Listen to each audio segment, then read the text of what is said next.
Спасибо, что откликнулись на мой проект. У меня один вопрос. Как отражается оценивание на человеческой психике? Ну, смотря какое оценивание, о чем мы говорим сейчас, об оценках в школе или, например, оценивание деятельности одного человека другим человеком, если он не преподаватель, а, например, не знаю, просто какой-нибудь друг. А разве есть разница? Ну, для меня разница есть. Смотрите, я объясню в чем. Ну, например, если мы говорим об оценках в школе, ну, вы же знаете, да, что я в Украине живу. У нас, во-первых, давно уже 12-бальная система принята, это первое. А второе, первые, по-моему, 2 года, то есть 1 и 2 класс оценок нету, а они уже вводятся в 3-м, там, 4-м классе. Вот, я как бы очень сильно за оценки, потому что они дают ребенку для того, чтобы развиваться, понимать, куда ему надо расти, ему надо понимать прежде всего ступеньку или уровень, на котором он находится сейчас. Угу.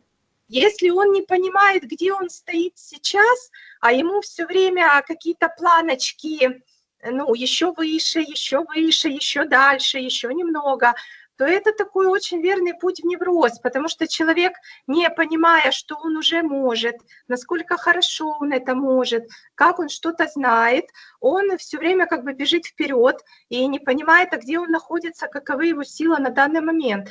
Поэтому я считаю, что оценки в школе – это довольно такой хороший инструмент показать ребенку зону его развития, то есть его уровень на данный момент и зону его развития в перспективе. И также, ну, в принципе, да, в оценках в школе, ну, вообще в оценках присутствует конкуренция, да, и многие ее боятся, ну, в плане, что, боже мой, это же так ранит психику, если я знаю, что я не лучше, кто-то лучше меня. Ну, на самом деле, извините, в жизни конкуренция есть везде, хотя бы потому, что ресурс, природные ресурсы, место на Земле, они ограничены, они конечны. То есть всем не хватает. И люди вынуждены делать что-то, чтобы иметь там лучшую жизнь, больший ресурс и так далее. То в жизни конкуренция есть. И школа – это такое место, первое место, где ребенок, ну, подросток, он вот так вот понимает уже воочию, да, что что такое конкуренция.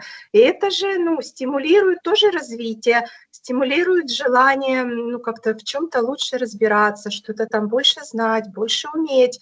Но важно, как это сказать, не только в конкурентной среде находиться и уметь не действовать, а важно давать ребенку разные способы взаимодействия с миром, потому что, ну, на самом деле конкуренция – это же один из способов, да. Есть еще какой очень хороший способ – это кооперация, когда мы, вне зависимости от нашего уровня, мы объединяем с вами усилия для какой-то общей цели. И то есть ты будешь более комфортно жить, чем больше методов и способов взаимодействия ты знаешь, ты умеешь ими пользоваться, тем ты комфортнее живешь. Поэтому, то есть оценки как раз один из способов, ну, научить ребенка вот такой системе взаимодействия, как та же конкуренция, и стимулировать его какие-то внутренние ну, рычаги, кнопки к развитию. Если мы говорим об оценке, ну, в отношениях, люди это как слышат? Что вы думаете, это обязательно?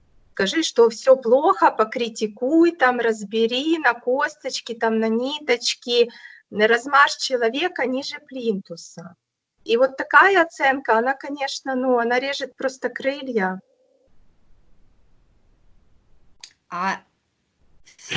Со многим очень согласна, но мне кажется, есть еще один нюанс. Может быть, я не права. Мне кажется, что если дети вот в школе, получая оценки, привыкают к оцениванию, у них происходит подмена стремления к результату, стремлением к получению формального признака, вот формальной оценки. Это формализованная история. Не находите ли вы, что оценивание в школе немножко отбивает кайф, привычку к кайфу от результата своей работы? Ну, тут, мне кажется, все от взрослого зависит, наверное, от учителя, который эти оценки выставляет, и как он их выставляет. Если он их действительно формально выставляет просто, чтобы были, или там, ну, по каким-то разнарядкам, кто отличник, тому повыше, там, ну, то понятно, что это отбивает, теряет, во-первых, изначальный смысл, а во-вторых, отбивает у ребенка, понятное желание к чему-то стремиться. Но опять же, Господи, кто мешает учителю неформально подходить к процессу? И, например, ставить действительно оценку, которая есть результат, ну, показатель результата, это же так. Ну, не всегда. Иногда ведь ставят оценку за старание, не за результат. Иногда ставят, обычно негативные оценки ставят за какие-то внешние условия, ну, то есть там забыл книжку, забыл тетрадку или еще что-нибудь. Я категорически против. Я считаю, что, ну, вот такие сопутствующие какие-то элементы, или там, знаете, как за аккуратность снижают баллы, то есть за Да-да-да-да-да. неаккуратность. Вот тут я категорически против, потому что, ну, тут важна суть, смысл написанного или сделанного, а не форма, там, сколько клеточек отступлено, какие там буковки. Вот тут я категорически против. Вот это формализирует оценку, понимаете? Вот я об И я этом и говорю, что у нас происходит не работа на результат, на выполненное, на понятое, на сделанное, а на некое формальное красиво, за что мы получаем такое же некое формальное красиво. Ну, нет, такое есть, я не буду с этим спорить, но опять же, а кто мешает каждому конкретному учителю по-другому подходить к своей работе? Вот я честно не понимаю, кто мешает. Мне кажется, никто. Хочешь неформальных оценок, но ставь неформальные. Но тут уже срабатывают учительские вот эти, а вдруг придет проверка из Да, министерства, да. а вдруг там это. Ну, окей, и что? Школа это, как это сказать, ну, очень зарегулированная среда, да? Да. Она излишне, ну, на мой взгляд, она излишне зарегулирована. И самое печальное, что вот эти регуляторные всякие акты нормативные спускаются сверху от людей, ну, которые живого ребенка, наверное, последний раз видели своего. А может, и вообще не видели ни одного.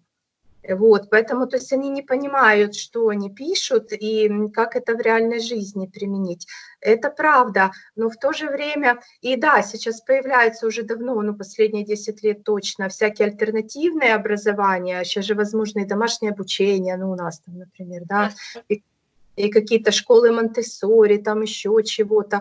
Но, в принципе, в основной массе населения, ну, некуда деваться, потому что частная альтернативная школа – это деньги прежде всего, да, и поэтому отдают ребенка в государственную школу, потому что это бесплатно, а образование среднее, оно обязательное на уровне государства. Но учитель не несет ведь в результате ответственность за то, что он вырастет, какого ребенка, какого специалиста, какого профессионала. Он несет ответственность только за те оценки, которые он ему выставит. А оценки он должен аргументировать документом, бумажкой, тетрадкой, журналом или еще чем-то. То есть он уходит в формализацию этой истории для собственной безопасности. Ну, так это же его выбор, понимаете? Это же не то, что он там под дулом пистолета, да, под угрозой, не знаю, увольнения, ему там вынуждают ставить там такую или другую оценку. Это личный выбор человека, и насколько, наверное, он ответственно к своей профессии подходит, и насколько он ее любит. Вот и все.